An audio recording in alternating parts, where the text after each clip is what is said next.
not in the auspices of Kirklees Council, but I've got to say that I think the questions they're asking and the timeliness of the Commission is very important, not only just in terms of what's happening in England, but also in the wake of the EU referendum. I think that it's a unique moment in British and English political history. I think that the timing is extremely present. We are halfway through, so to speak.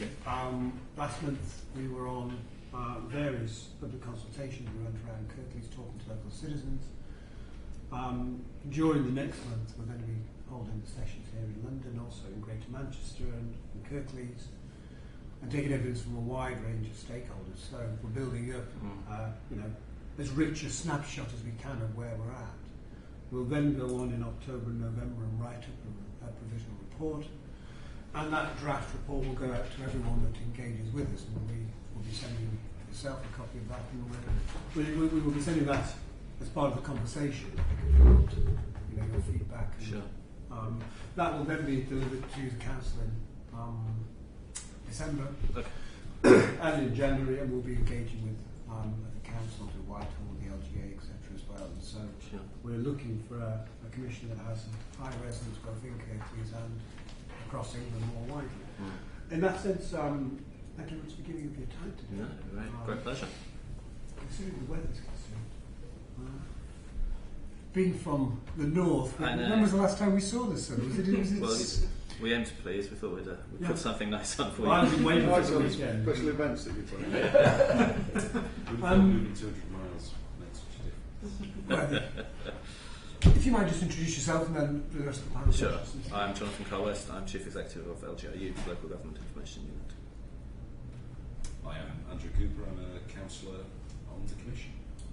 Gemma Wilson, Councillor on the Commission. Andrew Porford, Councillor on the Commission. Spencer Wilson, Governance and Democratic Services at Kirklees. And Michael, you visitors. Just passing, I thought I'd do. Drop in.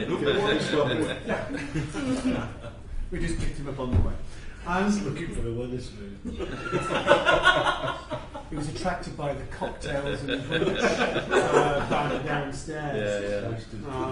Which is an interesting concept on a Tuesday. It is, isn't it?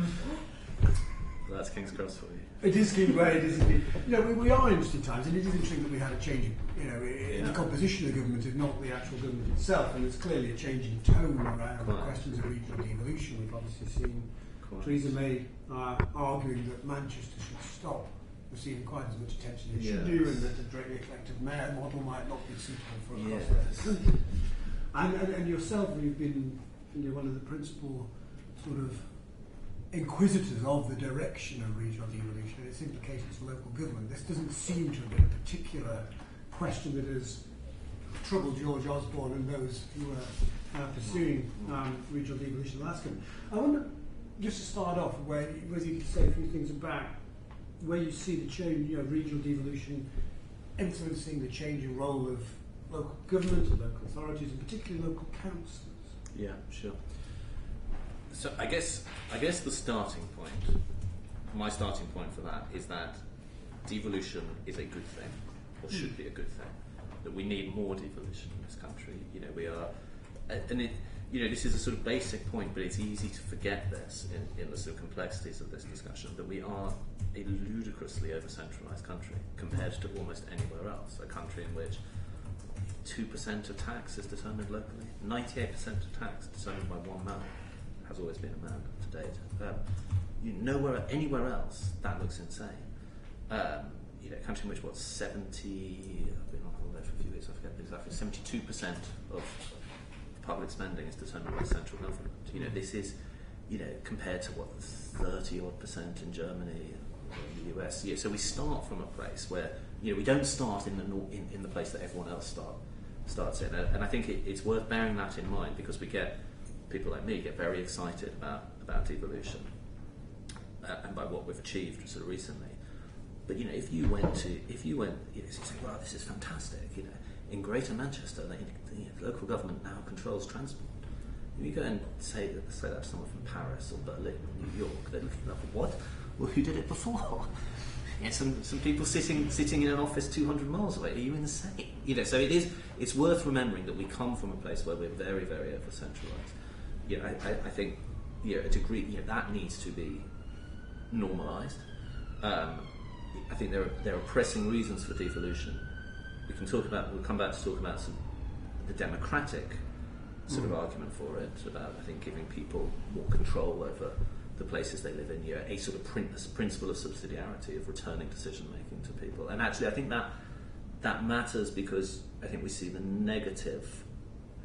If you have a sort of a democratic principle that decisions should be made by the people they most affect, I think what we see in this country is the sort of negative twin of that, which is people getting more and more sort of turned off from mainstream politics because they feel that decisions that affect their lives are being made by people far, far away who are sort of unaccountable. And we don't want to go down a sort of Brexit rabbit hole, but I think it's clear that at least in part the Brexit vote was driven by a sense of people not feeling that that whole sort of idea of take back control, which clearly resonated, I think speaks to that sense that people do feel that democracy is out of touch and far away. So I think there's a democratic argument for devolution, but I think there's also a practical argument when we think about the sorts of challenges that we face as a society moving forward.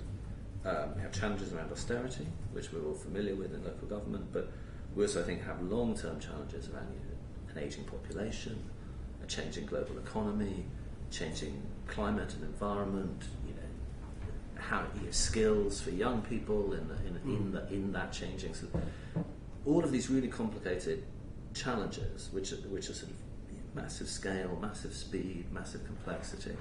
And I think we've always argued at LGiU that if you want to tackle those, you need a far greater degree of local decision making, because there aren't one-size-fits-all solutions to those problems. They can't be sort of, they don't look the same everywhere.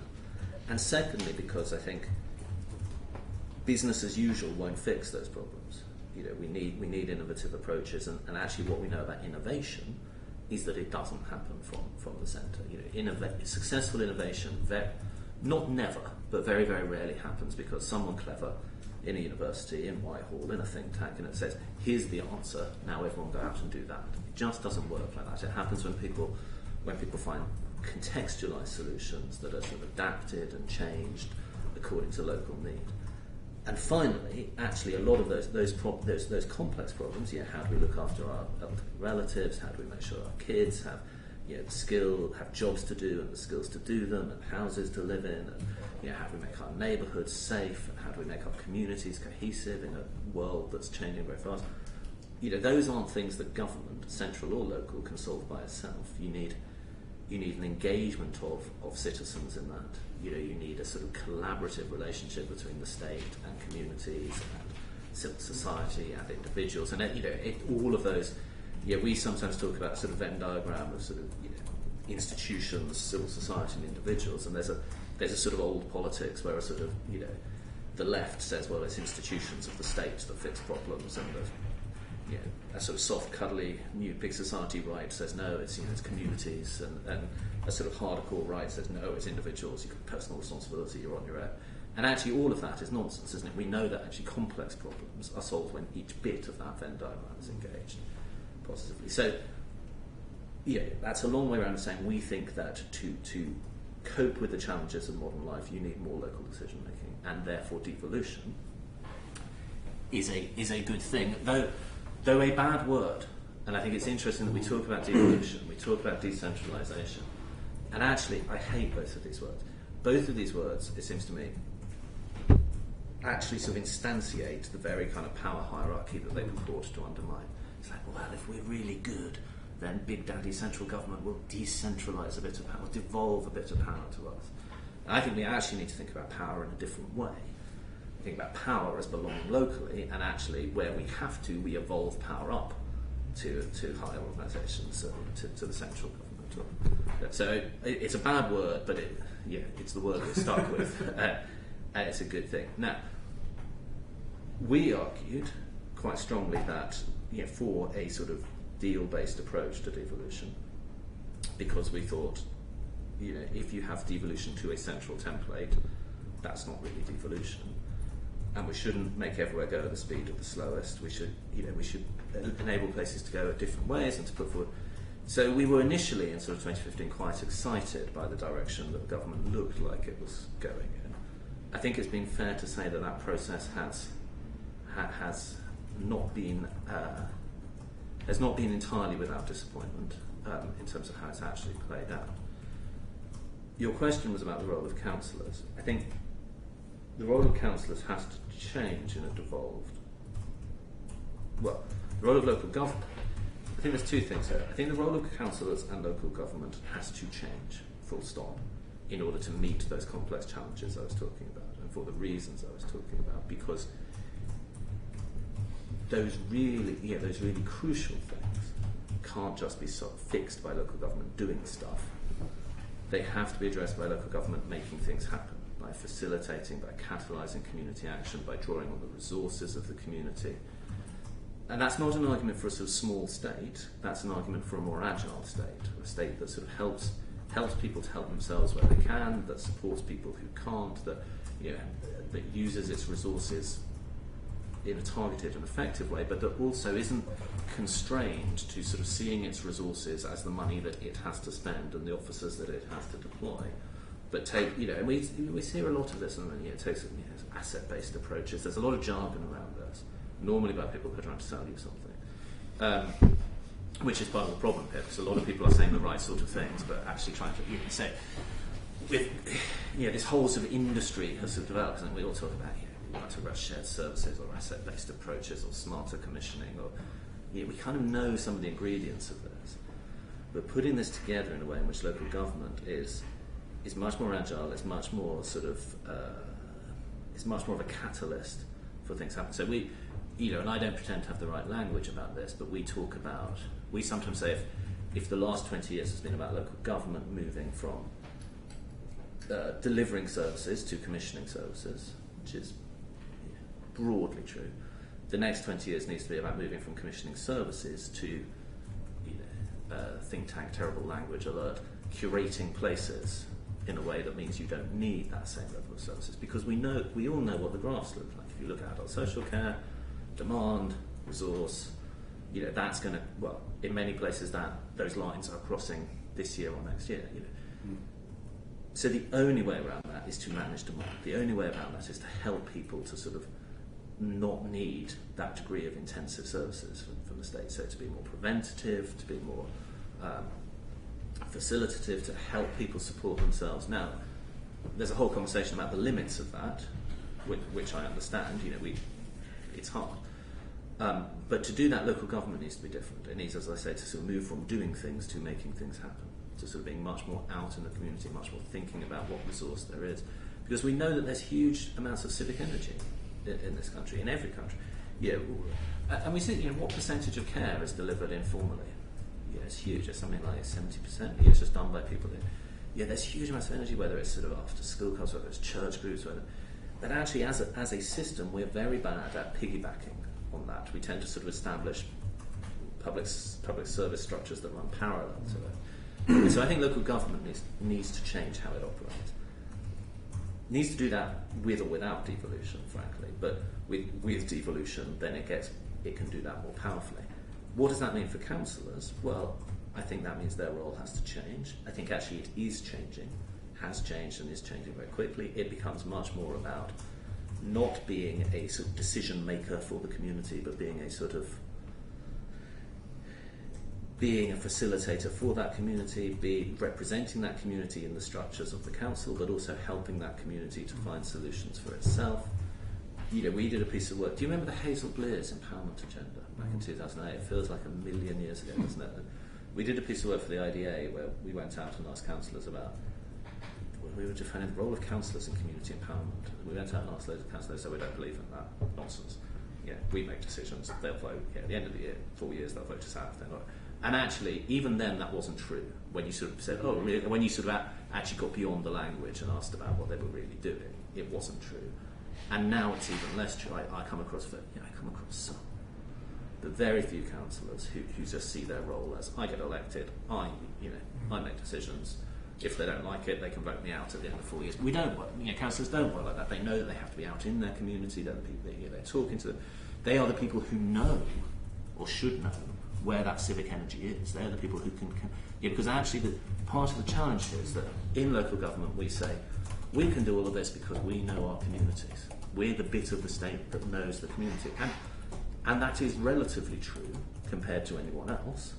But actually, it's not as, if we're honest, it's not always as true as we think it is. So often, you find things where the council just didn't know that something was happening, or just didn't know that a particular group had a set of needs, or more importantly, a set of resources that they could deploy. Councillors are the people who should know that. They're the people who are out in the community. They're part. Structurally, if you talk about institutions, civil society, private individuals, structurally, who sits in the middle of that Venn diagram? The only people who are structurally all three of those things are elected local members. And so I think what we're seeing with councillors more and more, and we could talk about how this looks different in different parts of the country, though I might be careful about that on the record. But particularly, I think particularly in Ireland, I think there is a difference in. I think we are seeing councillors change. I think we are seeing councillors recognise that their job is not just to be the voice of their community, but to help a community find its voice, to help communities do things by themselves, to sort of be the kind of first line of triage between a community and the sort of structures of public services, to help communities think about how they might self-organise, how they might support each other. I think that's changing. That level of community engagement, though, is hard, and I'm not sure we've always supported councillors in doing that. Who do I mean by we? The world, local government, the institutions of local government. I think actually we, LGiU, have quite a good track record in that. But as to be fair, do the LGA and the IDA as was. So that's the sort of change I think we need to see. And I think devolution makes that more acute. And for some reasons that I could talk about later, perhaps if it makes that in some ways more challenging. But that's not a need created by devolution. That's a need that devolution, we need to make sure devolution allows us to fulfil. But that's, if Theresa May turned around tomorrow and said devolution's off, we're not doing this anymore, which I trust she won't, because that would be insane and would be disastrous in all sorts of reasons. But the need for councillors to change and evolve their role would remain exactly the same, I think. Just a sort of shift from representative to more facilitative sort of role. And everyone will be telling you that, and because it's true, and because we all know it's true. Now, the problem is we've been saying that for a long time. Well, I was going to ask the next question, how does that transition take place? And this is where I think devolution does come into play, because I think part of the problem with that is we've been saying that to councillors, and we've been saying, that's part of a broader shift of local government, as I say, sort of moving into a more facilitative, sort of catalysing role. But then structurally, we've been giving local government a set of sort of statutory responsibilities and services to deliver, and the way in which we fund local government, the way in which we hold local government accountable, all of that actually keeps us in.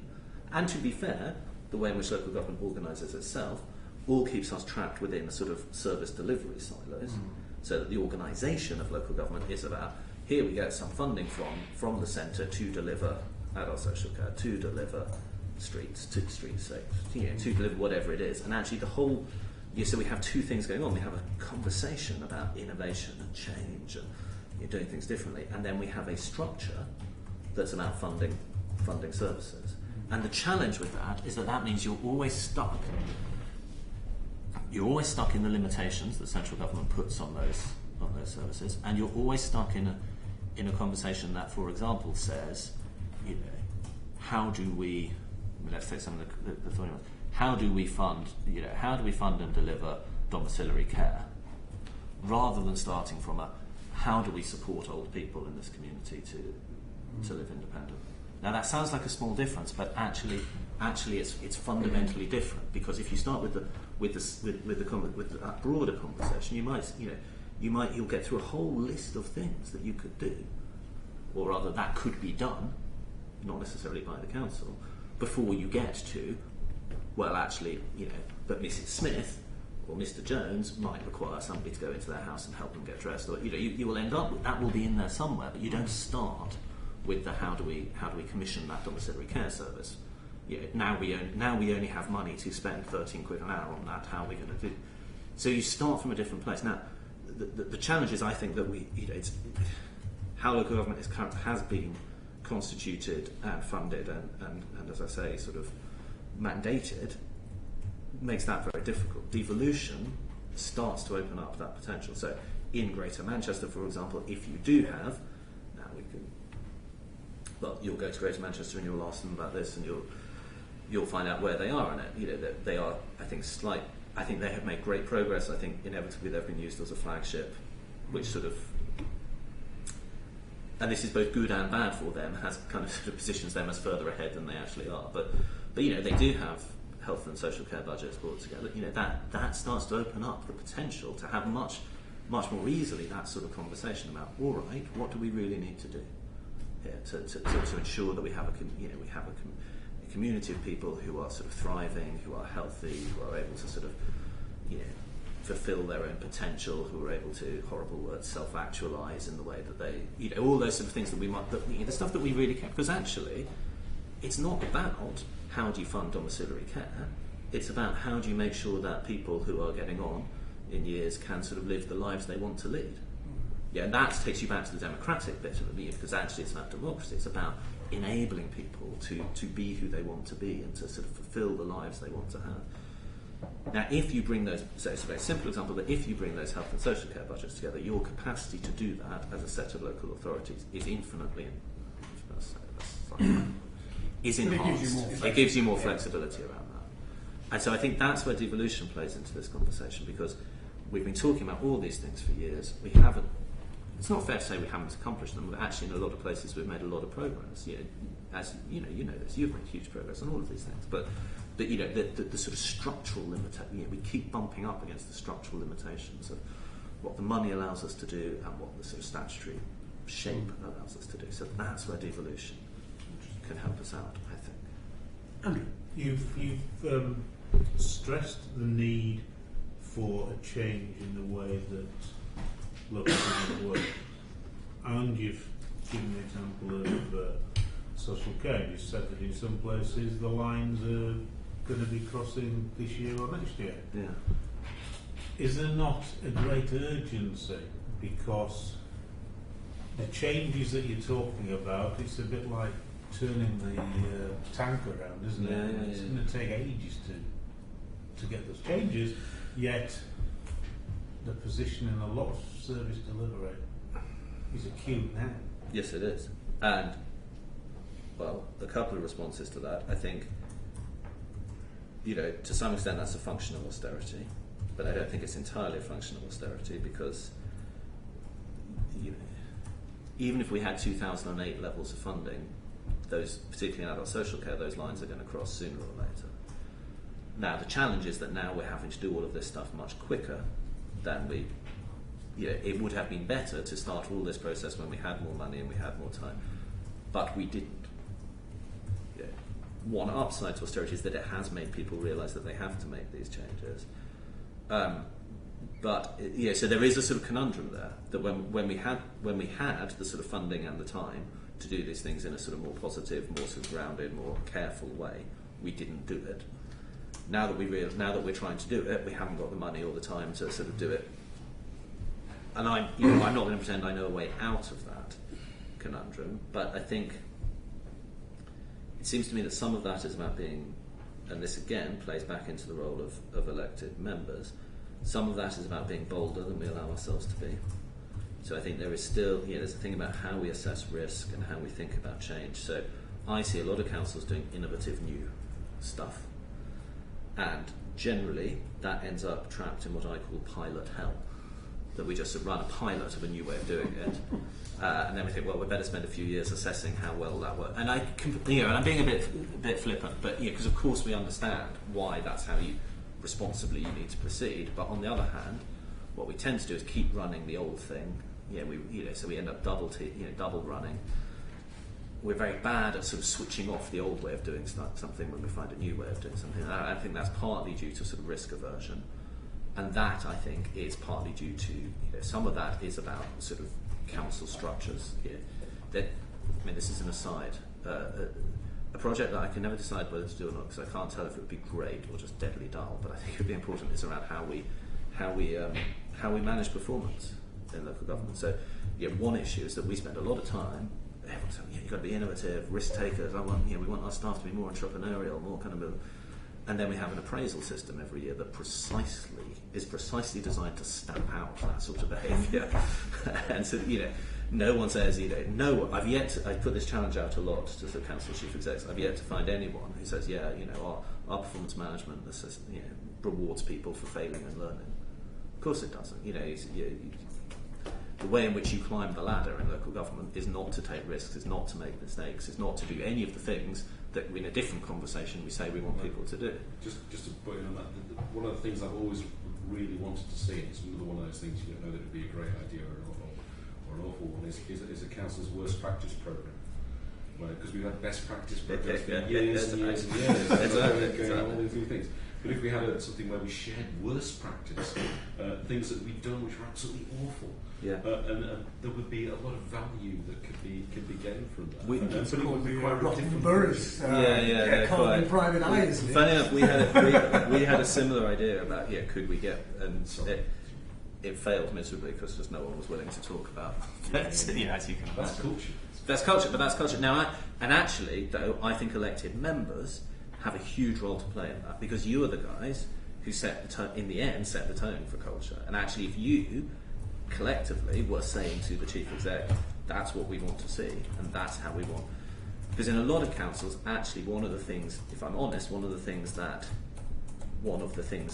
dampens that is that people know that as soon as they sort of make a mistake, it's very easy then for elected members to sort of step on it as a sort of political tool and say, so there is a real potential for councillors in that. There's also, I think, a need for councillors to take a look at themselves in some places. Say, do we actually help or hinder that culture? You detect that's happening. Which the hindering? Well, the councillors actually, the elected members actually appreciating the role that they could and should be playing in this change. I think it is happening in some places. Without wishing to sort of flatter the audience, the fact that you are having this conversation is an example of that. I don't think it's universal, no. And I still go to too many places, particularly, as I say, outside. There's two things. It's interesting how this plays with party politics, for example. So where I find this tends to be worst is in places that either have very, very tight political arrangements where people just don't want to step out of line because they know the opposition will hammer them and they'll lose seats. Or, and this is starting to be more common because local government, it does seem to me, is polarising slightly, in places where there's no opposition whatsoever, and just a kind of, and it just become, then how, there's this sort of A, a complacency, but B, a sort of narcissism of small differences. I think that's a real risk. I mean, this is a separate conversation, but it's a real risk. If where we're sitting in Islington, there is a solitary Green councillor. That's the opposite. Now, Islington are a good council, I love them very much, but that cannot be healthy. That cannot help the council perform well. She's called Caroline. In Camden, I think there's one Lib Dem. In Lambeth, I think it's 100% Labour. Citizen in Manchester, we have one Lib Dem. Right, exactly. But similarly, if you go to rural Suffolk, it will be the other way around. Now, and actually, though, that can be difficult, I think. Is that an argument for electoral reform in itself? I think it might be, and this comes. I think this interestingly takes us back to devolution and the need to think in devolution about what. Sorry, Chris, you want to get in about what those sort of. We'll come back to this, I'm sure. What those sort of governance arrangements are, because actually, I think once you start to open up combined authorities, and I think that you potentially can improve some of that, or you can potentially make it worse. But we certainly will come on to that. Yeah. Just want to bring Eric in because that's another interesting bit. You touched on wanting people to live independently. We actually are doing that in Kirklees and Wakefield.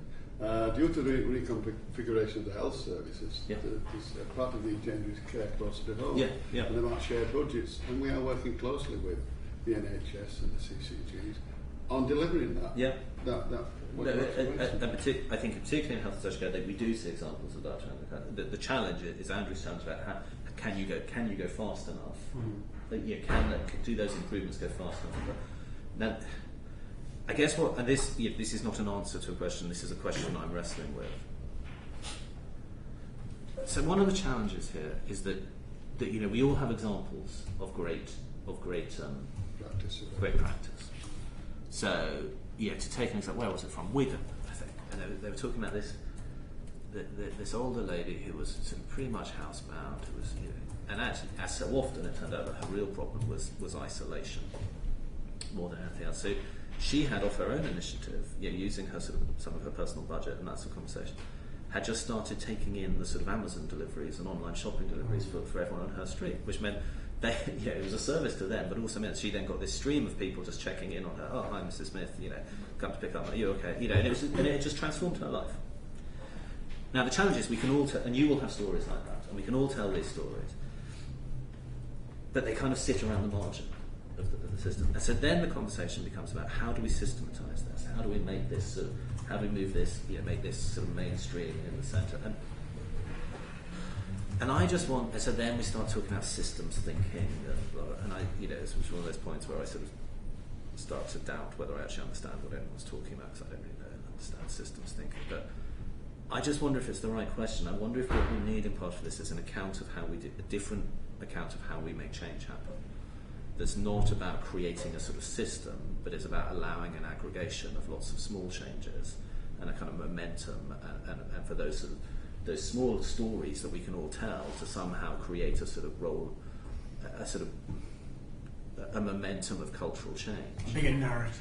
A bigger narrative that leads to people practicing differently.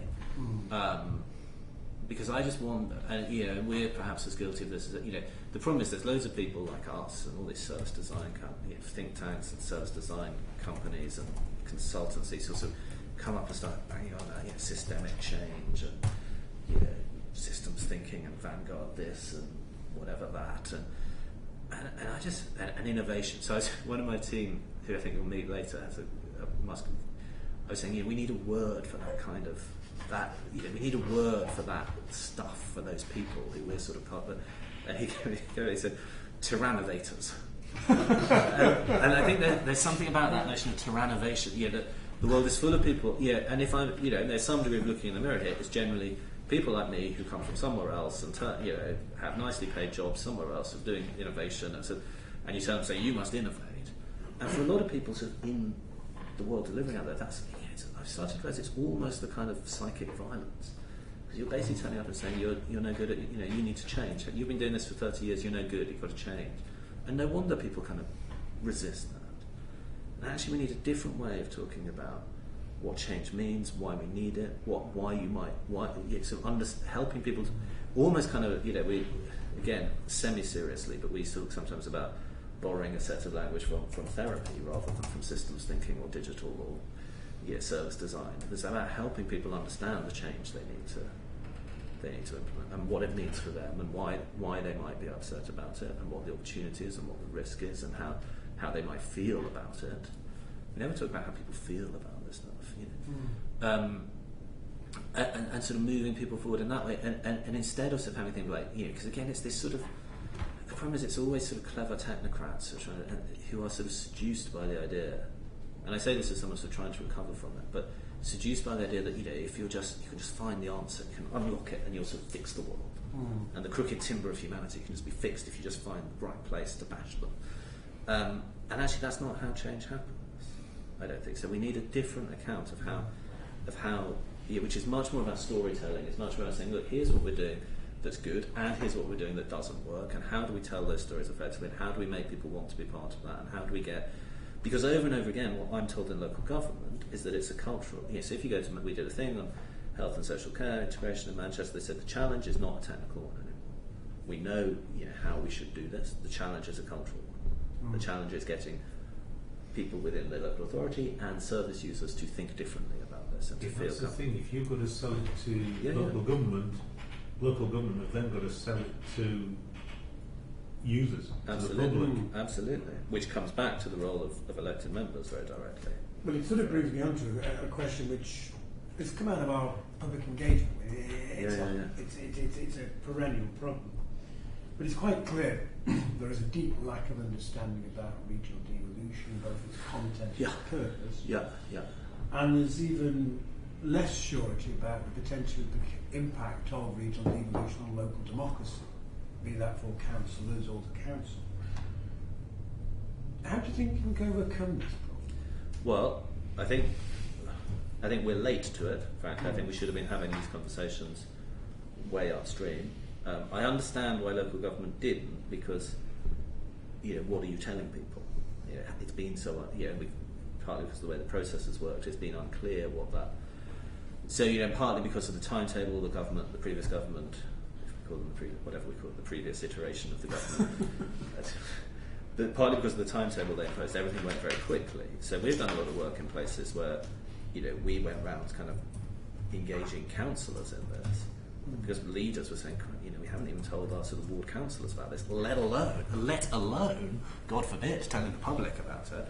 And we did that in some county areas, and it was a pretty brutal set of meetings, frankly, because they weren't very happy about it. They didn't understand it. They didn't know where this had come from. Why had I turned up out of the blues and saying, hey, there's this thing called devolution? And that's, as I say before. Now, on the other hand, I think I don't know. So I think we can also exaggerate the extent to which people don't know about it, because I was also struck in those sort of peregrinations around sort of various parts of the country that actually, when you talk to people, a lot of people say, "Oh no, I heard about that on the local news."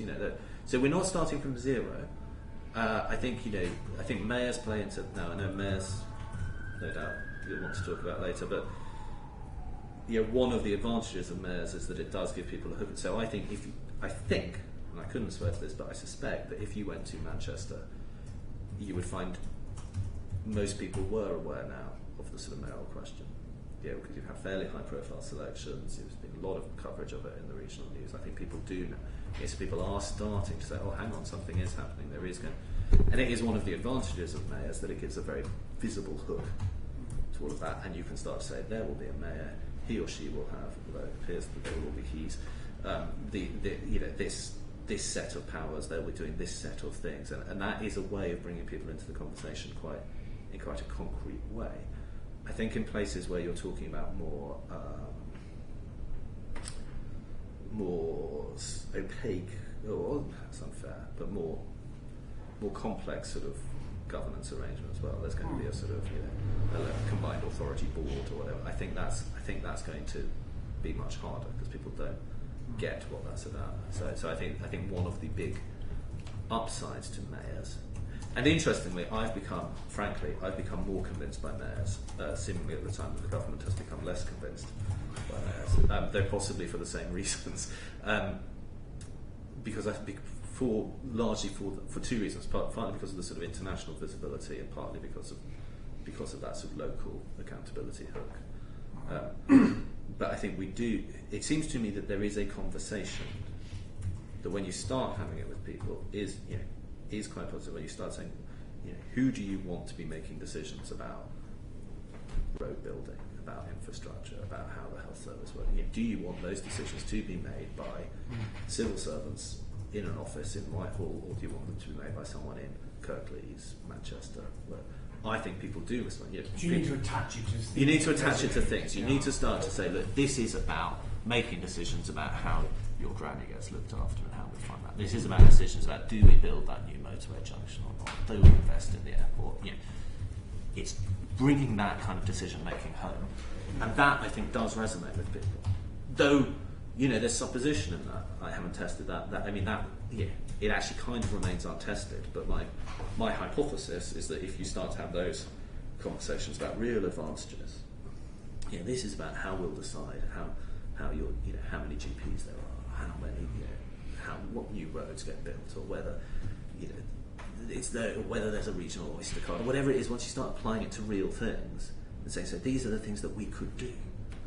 Who do you want to decide about that? I think people then start saying, we want people here who'll prioritise our needs, not people who are weighing up our needs in a basket of however many regions they're dealing with.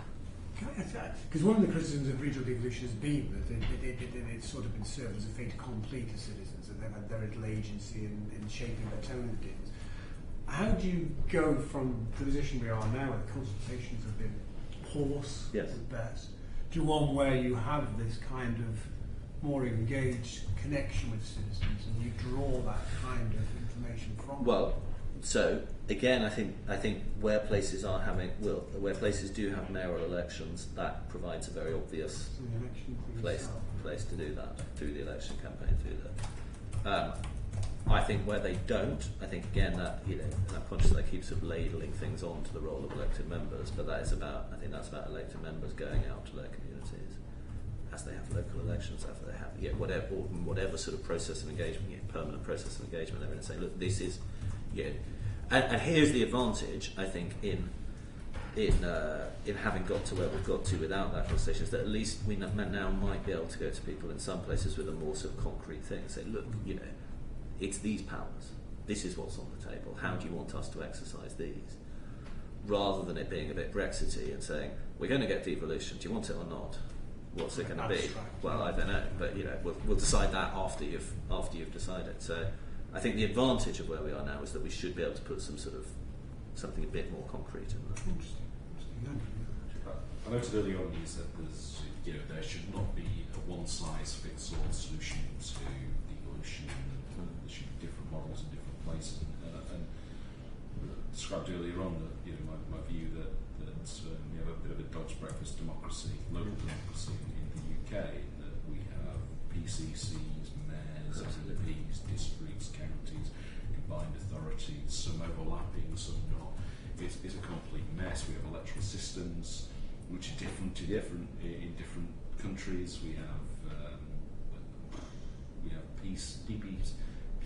PCCs who are elected by the alternative vote. We have, so we're not short of not having one-size solutions, but it strikes me that if things are different, if things are new, that we probably want a new approach. And so my question to you would be, if you were the community secretary, if you were sitting in that department and you were going to try something new for the first time, and you were going to recommend something in terms of governance model which would be good for devolution, which would take us forward, what would it be that you would want to try? Well, I think I'm not sure that's what I would do if I was. I think I would double down on the deal-based approach, but I'd do it properly. I'd say, okay, but I would set a deadline. Say, you come to me by the end of the year, everywhere, with a proposal, and unless there are, I think we wrote about this in our devolution roadmap. Unless if it meets 5, there's some key tests around here. I want to see that it has benefit. I want to see that it has, there's a sort of accountability in there. I want to see that it's not financially detrimental. I want to see that there's a sort of a system around effective, proper use of public money. And unless it has obvious failings in any of those 5 ways, then you get to do it. Because I think part of the problem is we were making people jump through a set of hoops, but without telling them what those hoops were. Yeah. So the government would say, no, we're not setting a template. You come to us and you tell us what it's about how you want it. No, not like that. Go away and redo it. But what's wrong with this? Well, no, we don't like it. Come back with something else. So that was the reason I was asking you to be a dictator. Well, no, but you see, I think if I was a dictator, I would genuinely say, no. If that's what you want it to be, then that's what it is. I'm not going to sort of send it back because if you're asking me what I think works, what would I do if I was a local dictator and putting forward a bid? I think I probably would go for some. I think combined authority with a mayor does work. I think that is going to be effective. And the reason I started to think that is because it's actually partly because of some of the international work we've been doing. And I just think, there's a thing about in a sort of global economy. This is probably the worst piece of name dropping ever. I was sitting in the office of the mayor of Tirana. And, as you do, who's actually, he's ludicrous. He's like 37, and he's sort of one of these people you just think, what have I done with my life? He's sort of, but he's on that kind of international mayor's circuit. So he was very like, I was talking to the mayor of Vancouver last week, and me and the mayor of LA were, because there's that whole thing in the end. And he just said something really interesting. He said the thing is, he said most of England's invisible to me. He said, I know if I want to deal with London, I can pick up the phone and talk to Sadiq Khan. I spoke to him last week.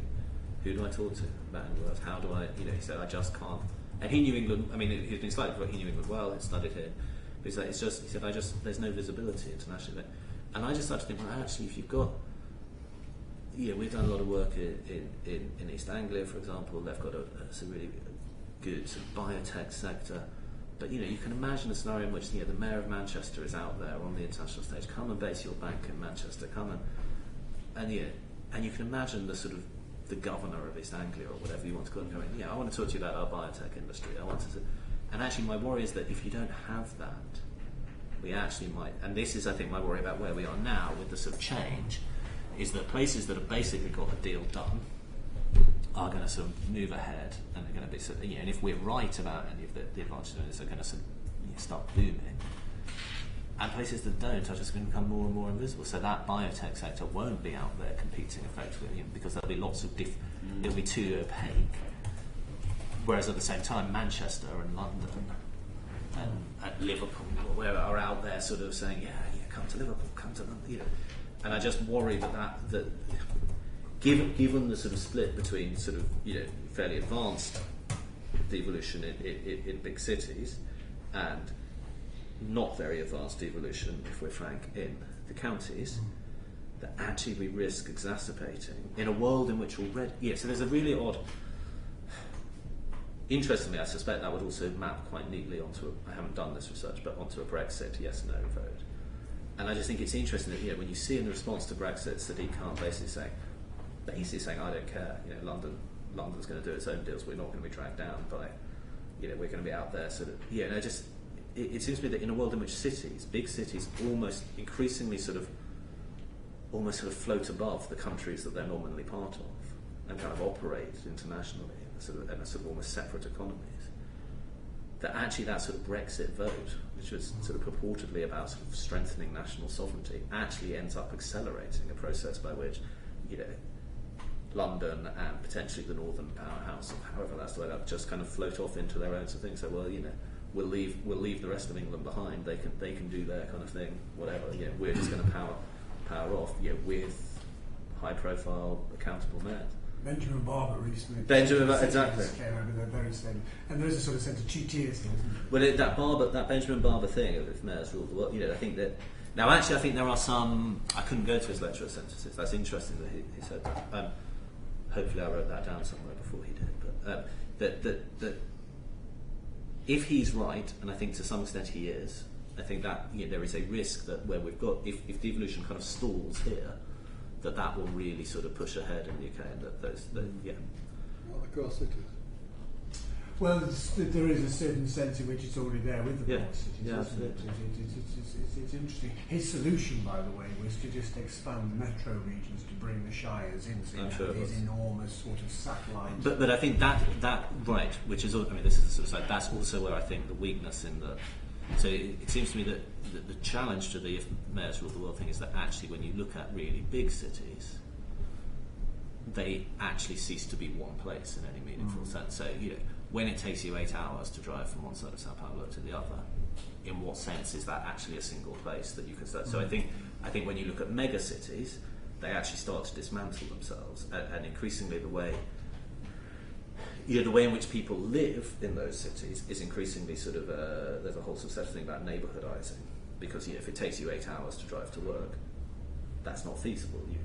So people actually start to sort of cluster business and live in, and you actually go back to actually something which London has always been quite like, sort of much more villagey sort of version of the city. Now, how does that impact on that sort of mayor's ruling the world thing? I'm not sure. That seems to me to be one of the edges of that argument. How does that impact on somewhere like Kirklees? And I think there is a risk that if you go down the full Northern Powerhouse route, which I see the government is sort of, because also if you go full Northern Powerhouse, if you basically say, well, the North is one city, it's one giant sort of throbbing city, and it's separated from London by 2 hours on a train.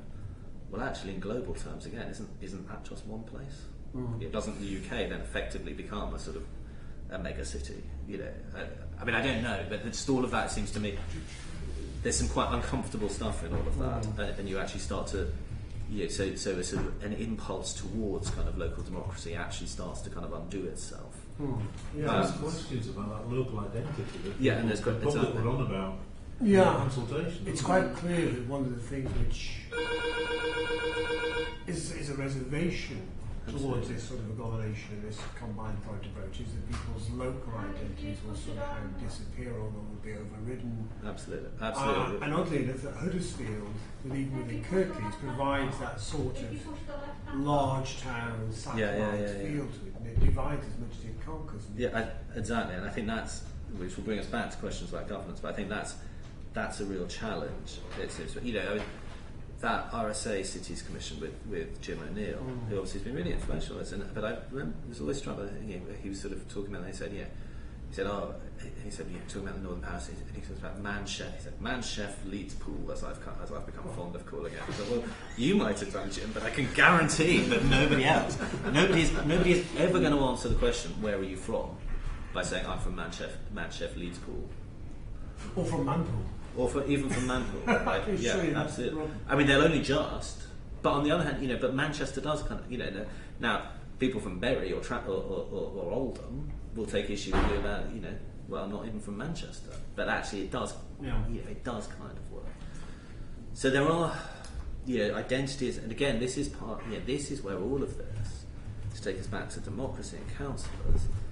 The point about all of this is it's not a technical exercise. It's about politics, it's about identity, it's about who people feel they are, what they want their community to be, and finding a sort of governance model that somehow represents and enables that, which is why I think, although I think, for example, I think combined authorities and mayors do work quite well, there will be places where they just don't. And actually to insist upon saying, well, they still have to have one. It seems to me that it should be a local choice, that people should say, look, what works for Kirklees, what works for Greater Manchester is this sort of model, so that's what we want to do, and government should just say, okay, you know what works for you, give it a go. Can we just finish up by thinking about some of the wider, we touched on potential electoral reform and those issues there. What are the wider electoral considerations you think of regional devolution for local democracy? What implications might it have in terms of the structure and resonance of local council elections? Well, again, I think if we get it right, it should be a revivifying. It should have a reviving effect on local democracy, because I think if people can very clearly see a big basket of important stuff that local representatives are making decisions about, that now there's an element of faith in this, and it's something we've always argued. Say, oh, but turnout is low. Well, give us something real to do that. And I think that will drive, and it's interesting that, I wrote about this on our blog recently, that I'm sort of taught, Andy Burnham being selected as the mayoral candidate. I'm really torn between sort of thinking it's fantastic, and I think it is. We do have to take it as a mark of success that sort of prominent national politicians are becoming interested in these regional roles. I also find it slightly galling. I also think, well, hang on, there are people who have been running this, while you've been being a relatively ineffective shadow minister, and arguably, there are people who have actually been transforming these places. And when he says, well, I think this role requires cabinet level experience, well, yes, but not necessarily national cabinet level. So I'm also quite resistant to that idea. But I think we do need to take it as a sign of success that these things are seen as being worth doing and having real potential. And I think if we get the kind of accountability tree right, then that should filter down to local councillors as well. We say, well, actually, local councillors are playing into combined authority, and I think it is important we see combined authorities as combined authorities, not as a new entity, but as a coming together of existing entities to exercise real powers, to be genuinely effective, to working with either with a mayor or some other sort of accountable body at a sort of regional level. I think you could start to really get a revival of interest in local politics. Now, actually, that presents, and again, I guess if we're being entirely sort of open about it, that presents some challenges to politics as currently constituted, because it probably does start to break up political hegemony to some extent. You only have one one Lib Dem councillor in Manchester, well, you know, that you must have quite a lot of people who, you still have quite a lot of Tory voters, you still have quite a lot of Lib Dem voters, you know, now, and you still have relatively low turnout. So potentially the sort of a Labour monopoly in Manchester, say, or you know, a Conservative monopoly in Wiltshire starts to be undone by this. I always thought in cynical moments that, it's interesting that Theresa May's drawing back from elected mayors appears to be based on the fact that she's just noticed that you'll be giving a load of some Labour politicians massive power. I always thought rather cynically that George Osborne's enthusiasm for mayors was based on the fact that actually what we know about elected mayors is that they tend to disrupt political. You get more independents, you get more people from the sort of who are not necessarily mainstream figures within their party. We've seen that in London, we've seen it in Bristol, we've seen it in Spokesman in Bristol's a great example. We've seen it in Hartlepool, But the point is, you don't get Doncaster, but they don't do. Well, yes, so that's an example of it going wrong. So they also, is that an example of it going wrong, or is that an example of it going right because they got rid of in the first place it was. Ray Mallon in Middlesbrough is hardly an identikit politician. So my view was always that George Osborne looked at places like Manchester and said, well, what's our Conservative presence there? Basically, it's zero. How are we in big cities in the north? We're nowhere. Well, actually, if we shake it up a bit, that can only fall better for us. So I think he was sort of precise. It's interesting. Theresa May's clearly taken a different view on that, but I suspect he may have been right. Actually, that you start to introduce just a bit more change and diversity in politics and start to shake it up a little bit. Now, that also raises a question for local political parties. Are they genuine? Are they? Again, there's risk there. I think real devolution will slightly weaken everyone's grasp on power. Do you think that the local political parties need more autonomy then? That there need to be a decentralisation of party politics as well as a decentralisation of government? Well, I think that does. I think we get into some very here we get into some of the anxieties about where all this goes. I think yes is the answer to that. It seems to me that one of Labour's big failures under Ed Miliband was not to look at all the places around the country where Labour was. If Miliband's essential failure was an inability to come up with a sort of policy solution that married austerity and progressive politics in a way that inspired confidence in the electorate, which is essentially what his problem was. Well, that, it seems to me, is sad, because all around the country I would be able to point to Labour councils who are doing precisely that. And it seems to me that had Labour drawn on their local base and said, well, actually, how are they doing that in Manchester, in Southwark, in Newcastle? Actually, they could have learnt a lot from that, and they didn't. They're now doing so even less. I think one of the risks here is that if we see some London councils, which we may well, in May going momentum effectively, I think you may at that point see central government starting. I think it is not inconceivable, for example, that we'll see. I don't predict this happening, but I don't think it's inconceivable that we'll see some London councils trying to pass illegal budgets next year, and at which point presumably central government, presumably it's the 80s all over again, central government steps in and says, well, you can't do that. We'll take over that, and so I think there are risks to all of this as well. But is that actually is that on the agenda of momentum to pass a legal budget? It's not clear. I'm not a Labour Party member. That's not. Just move on. The taxis are revving. It's not clear to me. I've heard people talking about that. Yeah. I've also heard people saying it's not. I don't think it's. Sure. I don't think there is a sort of set position, but I think there are certain. I am certainly aware of local activists who have argued quite strongly that the council should not be passing austerity budgets, and I'm sure you've come across that. And I think there are places in which there is potential for those people to. They're usually your Tusk folk, sort of individuals and characters. Yeah, we'll see. I mean, it's one of my more well, I don't know if it's my more paranoid thing, but I think it could happen. And I think it puts a lot of this. Then a lot of this conversation becomes up for grabs. But essentially, yes, I think we do need a decentralisation of party politics as well. Are you here with us for the afternoon? Yeah. Oh, right. Well, then, So- you you can. can- I know Eric's got some more questions. I think there's some more over there. So those obviously will come up this afternoon. But, sure. I'm not sure I'll have anything new to say this afternoon. I think you've had my entire thinking about everything. I'm sure that that's not true. I'll do my best. But thank you very much for Yeah, no problem. painting a very broad, rich picture. That really was helpful. And it just allow us to fit where we are into that. And we'll talk this afternoon. Yeah. And I mean, if there's, I have been broad, so I can try and maybe think of some more specific. Yeah, but that would be very examples much. of that. It will certainly widen the conversation. Thank you very much.